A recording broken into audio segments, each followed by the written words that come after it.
تو be be بہت تیزی سے دروازے پہ آئیں، دونوں ہاتھ دروازے پہ رکھے، سر پہ برقع لے کے کہا رک جاؤ، میں تمہارے نبی کی بیٹی ہوں۔ ایک آدمی نے آواز دے کے کہا چاہے نبی کی بیٹی ہو، وَإِن كَانَتْ كَأَنَا فاطمہ بنت محمد، میں محمد کی بیٹی فاطمہ ہوں۔ دوسرے نے آواز دے کے کہا چاہے فاطمہ ہی کیوں نہ ہو، علی کو باہر نکالو نہیں تو ہم دروازے کو آگ لگا دیں گے۔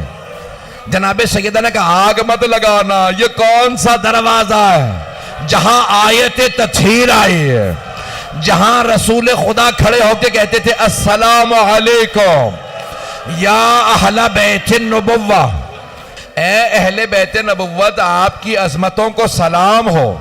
جہاں رسول خدا کے سلام کرتے تھے یہ وہ دروازہ ہے۔ ایک آدمی نے کہا نہیں ہم دروازہ گرا دیں گے۔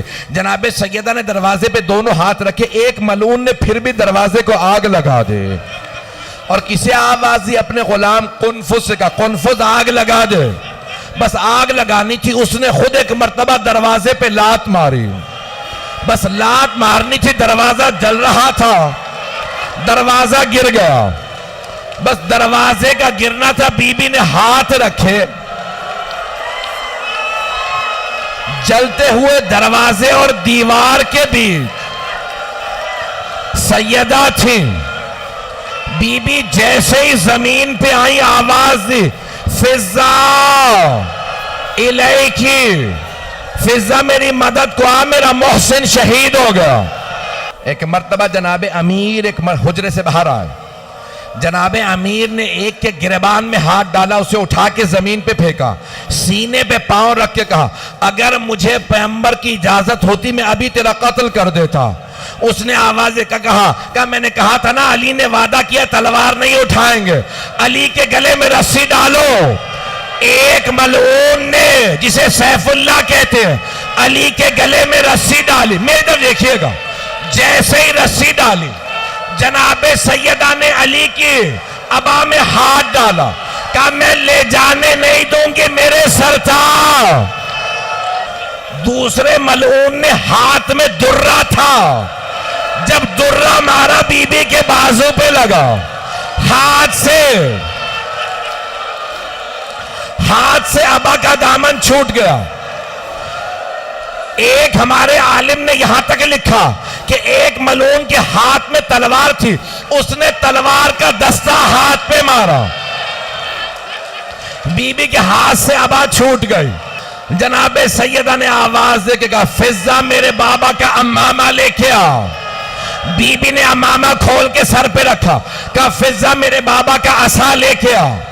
فضہ میرے بابا کی عبا لے کے آ، عبا کو سر پہ رکھا، برقعے کے اوپر عبا کو رکھا، امامہ کھول کے سر پہ رکھا، ہاتھ میں عصا لیا، کہا فضہ مجھے سہارا دے، مجھ سے کھڑا نہیں ہوا جا رہا۔ جناب اسماء، جناب فضہ بی بی آئیں، بی بی کے باہوں میں باہیں ڈالیں، ایک مرتبہ بازوؤں سے پکڑا، جب اٹھایا بی بی کو تو جناب سیدہ نے کہا فضہ مجھے میرے بابا کے روضے پہ لے چلو۔ آخری جملے سن لے، اب آپ برداشت نہیں کر رہے۔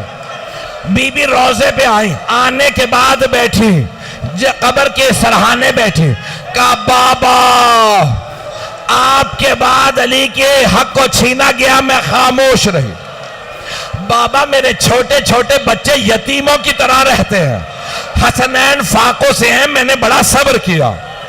بابا میرا باغ فتح چھین لیا، میں نے صبر کیا۔ بابا میں صبر کرتی رہی، میرا محسن شہید ہو گیا، لیکن بابا آج میری آنکھوں کے سامنے میرے سرتاج کے گلے میں رسی ڈالی۔ بابا اب میں برداشت نہیں کر سکتی، بابا آج میں بددعا کرنے آئی ہوں۔ بی بی نے ہاتھوں کو اٹھایا، کہا بابا میں بددعا کرنے آئی ہوں۔ جناب امیر مسجد نبوی میں تھے، جناب امیر کے انہوں نے گلا اور ہاتھ باندھ رکھے۔ ایک مرتبہ جناب امیر نے کہا سلمان فوراً روضہ رسول پہ جاؤ۔ جناب سلمان فارسی نے کہا مولا آپ کو چھوڑ کے نہیں جا سکتا۔ مولا کیا بات ہے؟ کہ سلمان سیدہ بددعا کرنے والی ہے، فوراً جا۔ کہ مولا کیسے پتا آپ کو؟ کہ فاطمہ بددعا کرنے والی ہے، کہ سلمان مسجد نبوی کی دیواریں اٹھتی نظر آ رہی ہیں، سلمان مدینے میں عذاب الہی آ جائے گا، فوراً جا۔ ایک مرتبہ مولا نے کہا سلمان فاطمہ سے بس ایک بات کہنا، سیدہ علی کہتے ہیں میرے حق کا واسطہ بد دعا نہ کیجئے گا۔ جناب سلمان روضہ رسول پہ آئے، آواز کا بی بی مولا کہتے ہیں میرے حق کا واسطہ بد دعا نہ کیجئے گا۔ بی بی نے کہا بابا علی کی خاطر بد دعا کرنے آئی تھی، علی کی خاطر بغیر بد دعا کیے واپس جا رہی ہوں۔ ایک بہت بڑے عالم دین ایران کے وہ کہتے ہیں میں ایک جگہ مجلس پڑھ کے اترا، میں مجلس پڑھ کے اتر آیا، دیکھا مصائب ختم ہو گئے، پھر بھی ایک آدمی بیٹھا رو رہا ہے۔ وہ عالم دین کہتے ہیں میں خود ممبر سے آگے گیا، جا کے اسے گلے لگایا، پوچھا کیا بات ہے، مصائب کے کون سے جملے نے تمہیں اتنا رلایا؟ اس نے کہا کہ آغا میں ہڈیوں کا ڈاکٹر ہوں، آغا میں ہڈیوں کا ڈاکٹر ہوں، اگر ہڈی ٹوٹ جائے جتنی دفعہ ہلے درد ہوتا، لیکن اگر پسلی ٹوٹ جائے جتنی دفعہ سانس لو اتنی دفعہ درد محسوس ہوتا ہے۔ میں اس جملے پہ رو رہا تھا، بی بی کی 4 پسلیاں ٹوٹ گئیں، 75 دن کیسے گزارے؟